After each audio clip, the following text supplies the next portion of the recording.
जय हिंद प्यारे छात्रों। इस लाइव सेशन में आप सभी प्यारे छात्रों का स्वागत है। आप सभी प्यारे छात्र जल्द से जल्द जुड़ जाएं। आज हम बीएससी एग्रीकल्चर सेकेंड सेमेस्टर के लिए लाइव हुआ हूं, तो सभी बीएससी एग्रीकल्चर सेकेंड सेमेस्टर के छात्र जुड़ करके और एक कीर्तिमान स्थापित करें। और अधिक जानकारी के लिए आप सभी छात्र हमारे टेलीग्राम चैनल पर जुड़ें। आप सभी प्यारे छात्रों को आज की इस लाइव क्लास में नए टॉपिक के बारे में, टॉपिक क्या पूरा सब्जेक्ट पर ही डिस्कशन करेंगे। आज आपका टॉपिक है एक्सटेंशन एजुकेशन, प्रसार शिक्षा। बहुत ही इंटरेस्टिंग सब्जेक्ट है, बहुत मस्ती के साथ आज हम लोग पढ़ते हैं कि प्रसार शिक्षा क्या है, प्रसार शिक्षा किसे कहते हैं, उसका सिद्धांत क्या है, उसकी फिलॉसफी क्या है, उसकी हिस्ट्री क्या है, और ऐसे पूरा आज इंट्रोडक्शन, स्कोप क्या है, ये सब टॉपिक आज हम लोग पूरा डिस्क्रिप्टिव में पढ़ेंगे। तो सभी प्यारे छात्रों का स्वागत है। जल्द से जल्द शेयर करते रहिए और आप सभी छात्र जुड़ते रहिए।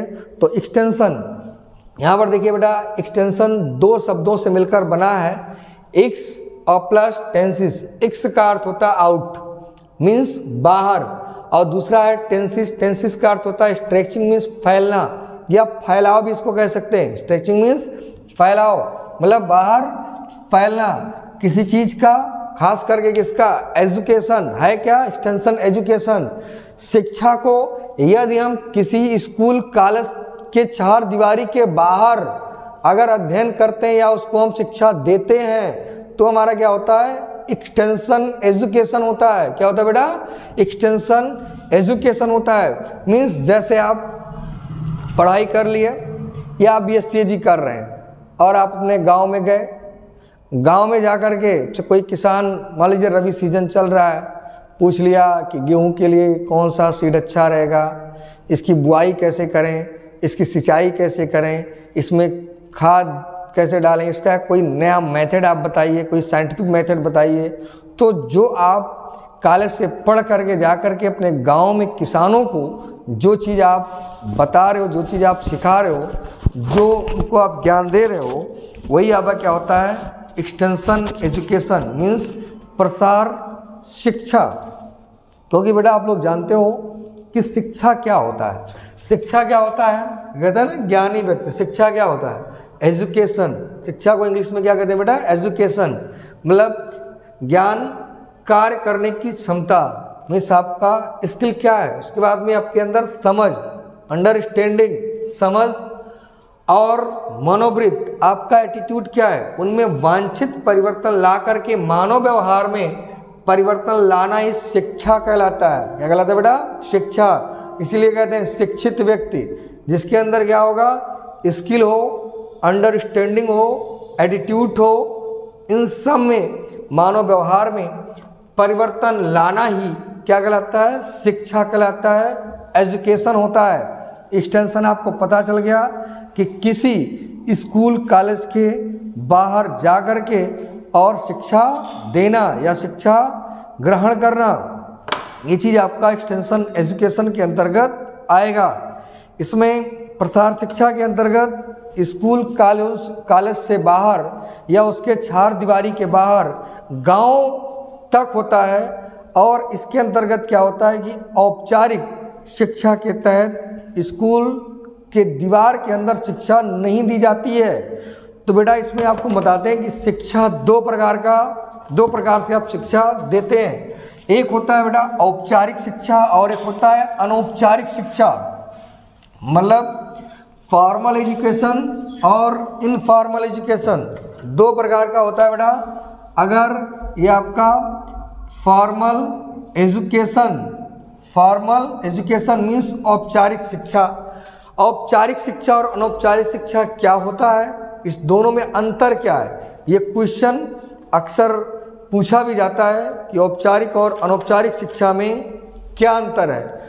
तो बेटा जो फॉर्मल और यहाँ पर क्या होता है, अनफॉर्मल एजुकेशन, फॉर्मल एजुकेशन, तो इन दोनों में आपको अंतर, डिफरेंट भी देखना है, उसके बारे में भी आपको जानना है।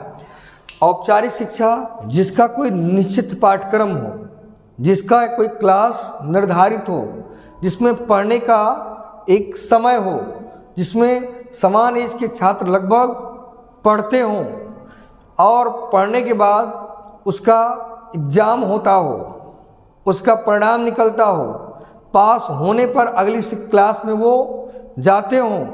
अगर ऐसी चीज़ें रहती हैं तो आपका फॉर्मल एजुकेशन है, औपचारिक शिक्षा। जैसे आप बीएससी एग्रीकल्चर सेकंड सेमेस्टर में पढ़ रहे हैं, उसमें आपको एक्सटेंशन एजुकेशन पढ़ना है। एक्सटेंशन एजुकेशन का कोर्स निर्धारित है, कितना इतना सिलेबस आपको पढ़ना है। उसके बाद में फिर आप उस एग्ज़ाम देंगे। एग्ज़ाम में जब आप पास आउट होंगे तो आप फिर अगली क्लास में थर्ड सेमेस्टर में आपका प्रवेश होगा। तो इस प्रकार की जो शिक्षा होती है बेटा, वो आपका क्या होता है, औपचारिक शिक्षा होता है। क्या होता है, औपचारिक। सेकंड सेमेस्टर निर्धारित है कि कौन कौन से कोर्स पढ़ना है और उस कोर्स के अंतर्गत कितना पढ़ना है। ये तो हो गया बेटा आपका औपचारिक शिक्षा।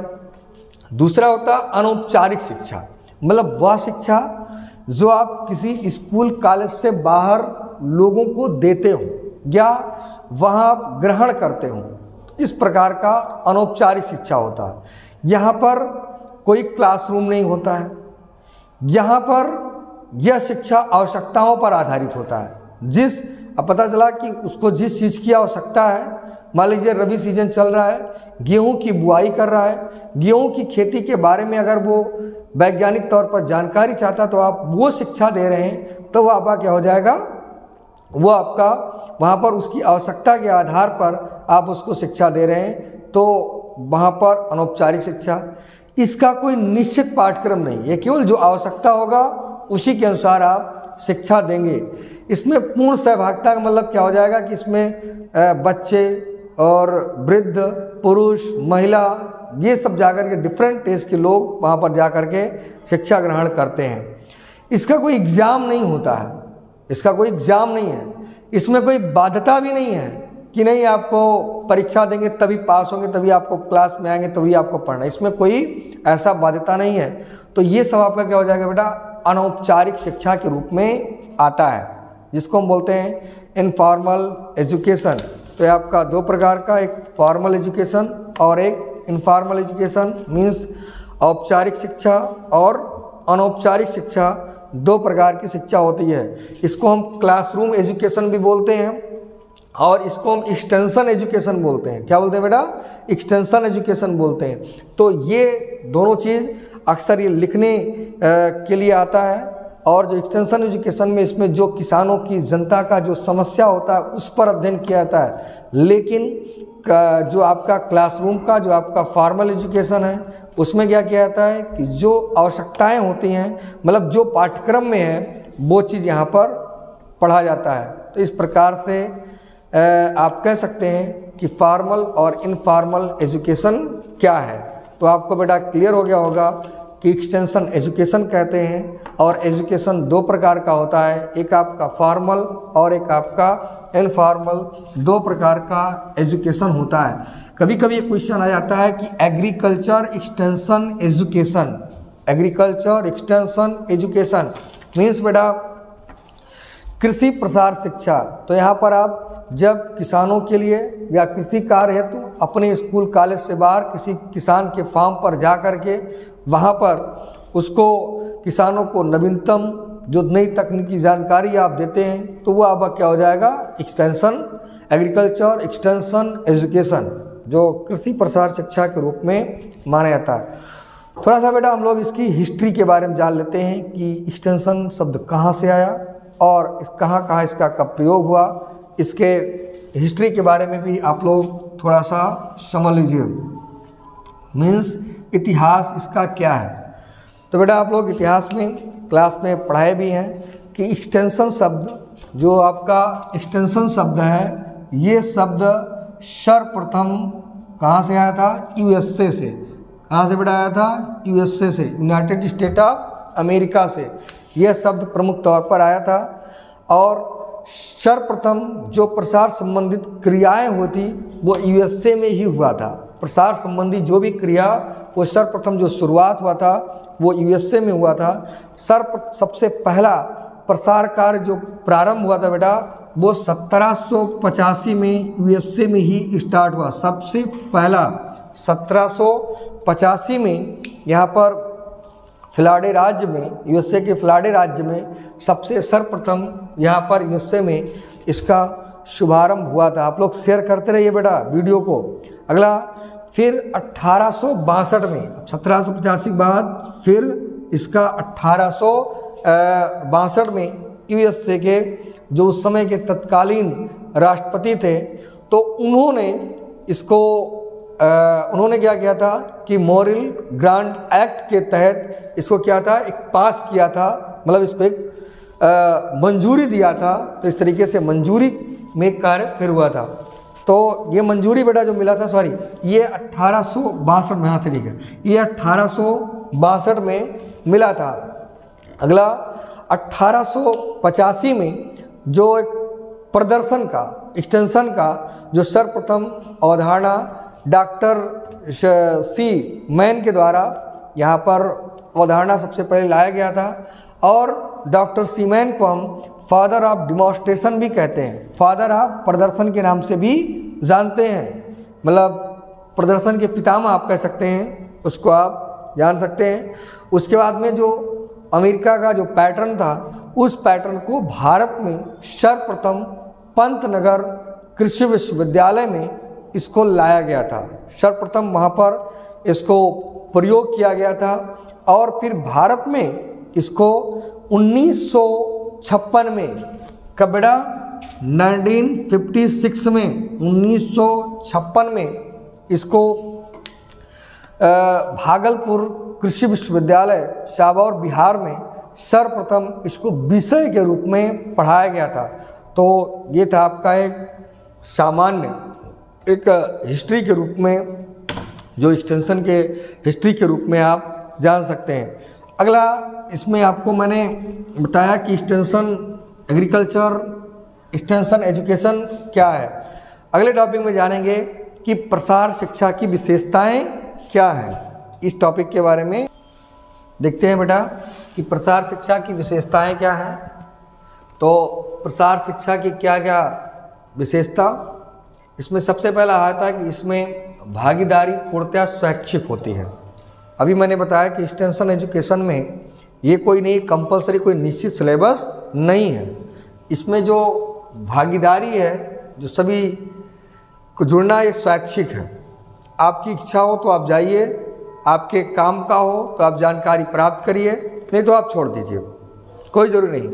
यहाँ बिल्कुल दिल खोल के आपको जाना है।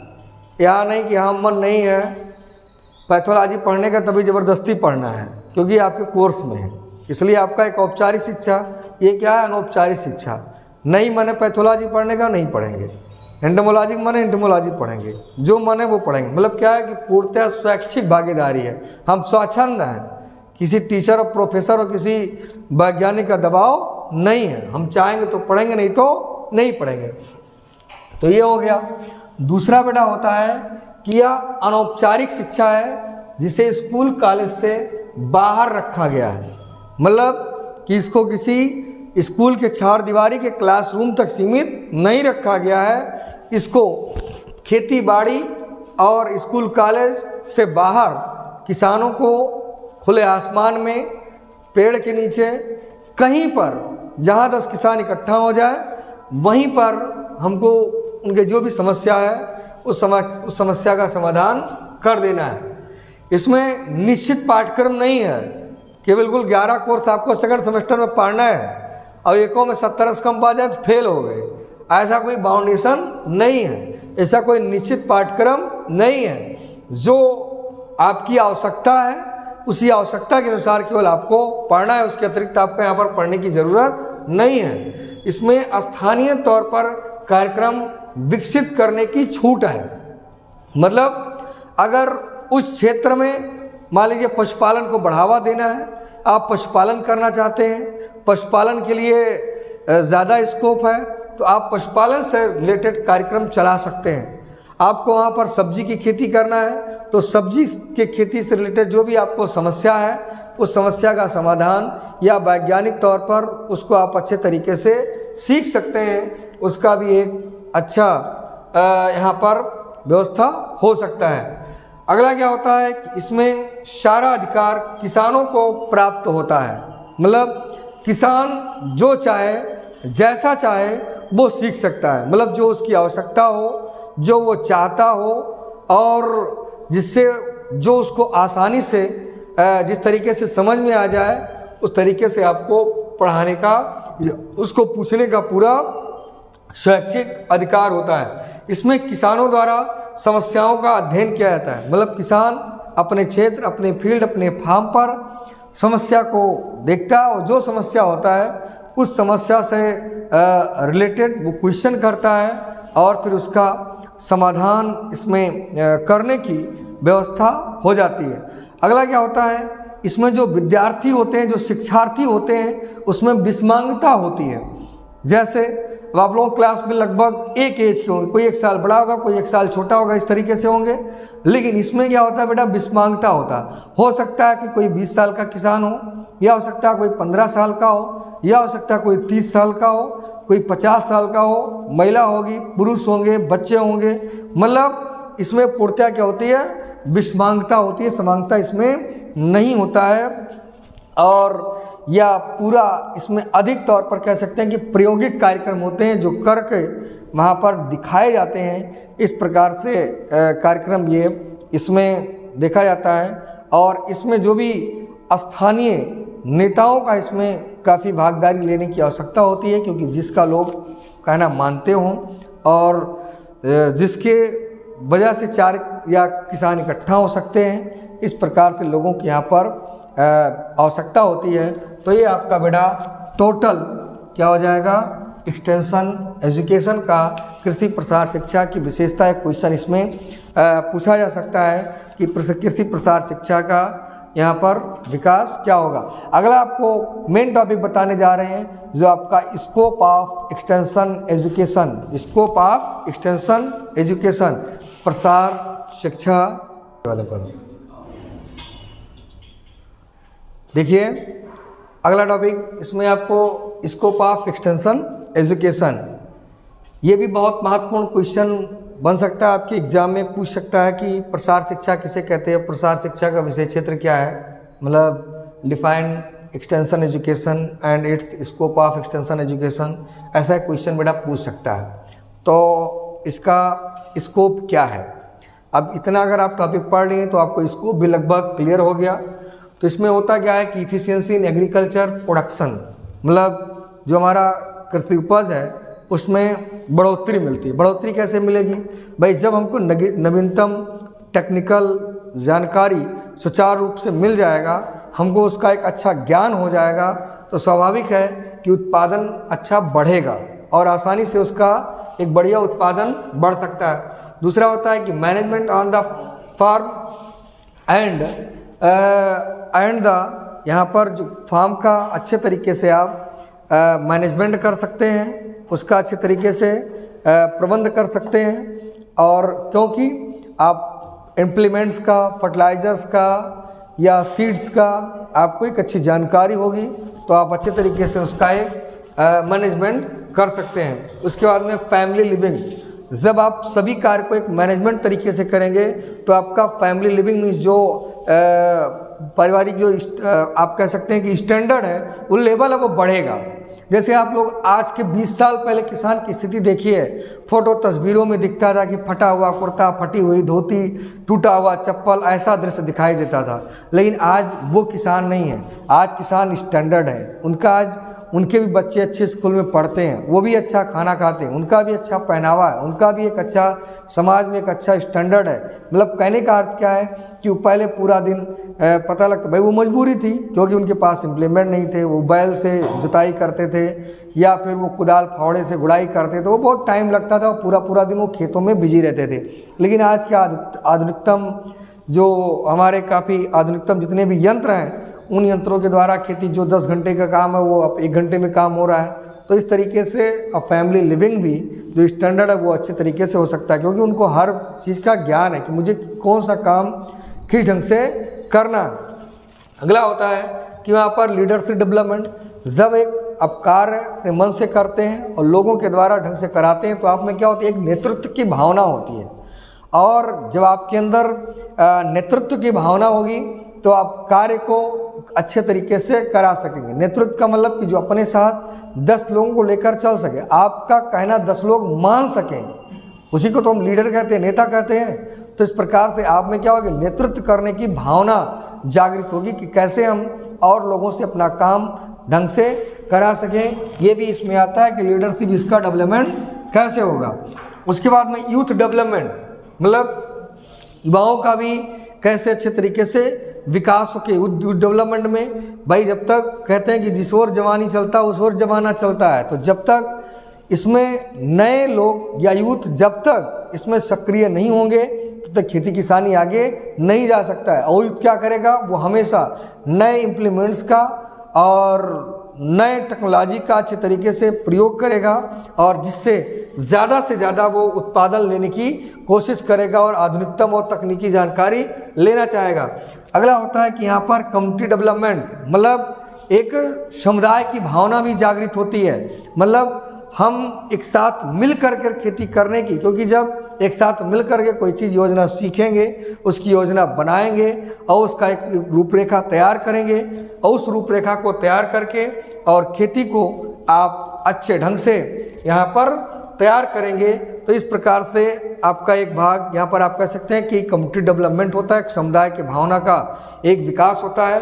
और अगला चीज़ होता है कि पब्लिक अफेयर, मतलब जब आप एक्सटेंशन सभी सूचनाओं से आप सभी सूचनाओं से जागृत रहेंगे तो आप लोगों के बीच में आपका उठना बैठना है, आप लोगों के द्वारा आप नई नई तकनीकी जानकारी आप अच्छे तरीके से सीख सकते हैं। मतलब आप कह सकते हैं कि एक्सटेंशन एजुकेशन से इसका मेन चीज़ कि मनुष्य का व्यक्तिगत विकास हो सकता है और मनुष्य का वातावरणीय विकास भी हो सकता है और जो भी बुनियादी संस्थाएं हैं उन संस्थाओं के माध्यम से, प्रसार शिक्षा के माध्यम से एक अच्छा विकास हो सकता है, क्योंकि यह शिक्षा ग्रामीण शिक्षा है और जब ग्रामीण लोगों में बैठ कर के दिया जाएगा तो इससे एक पर्सनल, एक व्यक्तित्व, एक शिक्षित एक समाज का विकास होगा। और ख़ास करके जो हमारा कृषि क्षेत्र है उसमें भी काफ़ी ज़्यादा इसका डेवलपमेंट होगा। अब हम अगले टॉपिक में देखते हैं कि प्रिंसिपल ऑफ एक्सटेंशन एजुकेशन। ये भी क्वेश्चन बहुत ज़्यादा ही महत्वपूर्ण। ये आपका यहाँ पर अगला इसमें टॉपिक है कि principle of extension education. Extension education का सिद्धांत क्या है, इसके बारे में बड़ा हम लोग देखते हैं। बहुत ही महत्वपूर्ण क्वेश्चन ये भी एग्ज़ाम के दृष्टिकोण से है, क्योंकि कोई भी कार्य किया जाता है तो एक सैद्धांतिक तरीके से किया जाता है, सिद्धांत पूर्वक किया जाता है। इसका सिद्धांत क्या होगा, तो इसका सबसे पहला सिद्धांत है कि रुचि तथा आवश्यकताओं का सिद्धांत। मतलब यहाँ पर अगर आपकी रुचि है और आवश्यकता है तभी इस एजुकेशन को आप अपना सकते हैं। मतलब आपकी रुचि, आपके अंदर सीखने की कुछ जिज्ञासा हो और आपकी आवश्यकता हो। आपकी आवश्यकता है कि मुझे मुर्गी पालन करना है। अब मुर्गी पालन से रिलेटेड कहीं पर कोई कैंप लगा है, कोई कहीं पर कुछ डिमॉन्स्ट्रेशन हो रहा है या कहीं पर कोई सेमिनार हो रहा है, तो वो चीज़ आपको वहाँ पर अडॉप्ट करना है। मतलब इस शिक्षा का जो आपकी आवश्यकता है। फिर क्या है, रुचि, मतलब आपका अगर इंटरेस्ट है उस कार्य को करने के लिए तो आप इस एजुकेशन को यहाँ पर आप प्राप्त कर सकते हैं, एक्सटेंशन एजुकेशन को देख सकते हैं। अगला होता है कि सहकारिता एवं सहयोग का सिद्धांत। सहकारिता मतलब एक कॉपरेशन हो और सहयोग का सिद्धांत, क्योंकि यह कार्यक्रम जो एक्सटेंशन एजुकेशन जो कार्यक्रम ये लोगों के द्वारा लोगों के लिए चलाया जाता है। मतलब कि इस कार्यक्रम को हम ही चलवाते हैं और हमारे लिए ही चलवाया गया है। तो इसमें क्या होता है, सहयोग की भावना होती है। जब हम इसमें अच्छे से सहयोग करते हैं, पार्टिसिपेट करते हैं, तभी ये कार्यक्रम अच्छे तरीके से चल सकता है। अगला होता है कि संस्कृत, यहाँ पर भिन्नता का सिद्धांत, मतलब जो हमारी सांस्कृतिक है उसके भिन्नता का भी सिद्धांत होता है। मतलब इसमें कई सारे सांस्कृतिक भिन्नताओं के लोग इसमें जुड़ते हैं। हो सकता है किसी को अलग अलग डिमांड हो लोगों का कि हम ये प्रोडक्शन करेंगे, हम ये प्रोडक्शन करेंगे, हम ये प्रोडक्शन करेंगे, तो उसमें कोई अलग समुदाय का होगा, कोई अलग समुदाय में, विभिन्न समुदाय के लोग इसमें क्या होते हैं, भिन्न भिन्न समुदाय के लोग इसमें जुड़ते हैं, जिनकी संस्कृति और सभ्यता लोगों की अलग अलग होती है। ये भी इसका एक अलग भाग होता है। अगला होता है कि करके सीखने का सिद्धांत। इसमें क्या होता है कि लर्निंग बाय डूइंग, हम क्या करेंगे और कर करके सीखेंगे। मतलब कहने का अर्थ क्या है कि मुझे अगर कोई अच्छा व्यवसाय करना है तो यहाँ पर क्या हो रहा है कि हमको लर्निंग करके फिर आपको देखना है। आपको कोई अगर एक अच्छे क्वालिटी का सीड है तो आप पहले उसको 10 बिस्सा लगा करके पहले देख लीजिए कि इसकी क्वालिटी क्या है, ये कितना अच्छा तरीके से हमारे लिए इफेक्टिव हो सकता है। यहाँ पर आप करके सीखिए। मीन्स आपको अगर कोई गाड़ी लेना तो आप चला कर देखिए, कोई इम्प्लीमेंट लेना उसको प्रयोग करके देखिए। तो यहाँ पर क्या है कि करके सीखने का सिद्धांत है, आप करिए और सीखिए, एक भी इसका एक सिद्धांत माना जाता है। अगला है नेतृत्व का सिद्धांत, लीडरशिप का सिद्धांत। मतलब आपके अंदर क्या होना चाहिए, लीडरशिप की भावना होनी चाहिए, जिससे लोगों को अपने साथ जोड़ें और लोगों को अपने साथ जोड़ करके और इस कार्यक्रम को आगे बढ़ाएं और ज़्यादा से ज़्यादा आप सीखते रहें। अगला हो संतोष का सिद्धांत। ये नहीं कि हमको एक ही दिन आज सब कुछ जान जाना, हमको एक ही दिन सब कुछ सीख लेना है। आपके अंदर क्या हो, संतोष हो। अगर आपके अंदर संतोष का सिद्धांत होगा, आप अगर कह सकते हैं कि संतोषी जिसको कहते हैं, अगर आप संतोष का सिद्धांत होगा तो आज हो सकता है कि आपको कुछ कम मिला है, कल हो सकता है कल और ज़्यादा मिले, परसों हो सकता है कि और सीख सकते हैं। मतलब कि एक कंटिन्यूअस धीरे धीरे ये सीखने की प्रक्रिया यहाँ पर जारी रहेगा। अगला होता है मूल्यांकन के सिद्धांत। मतलब जो भी आप कार्य करें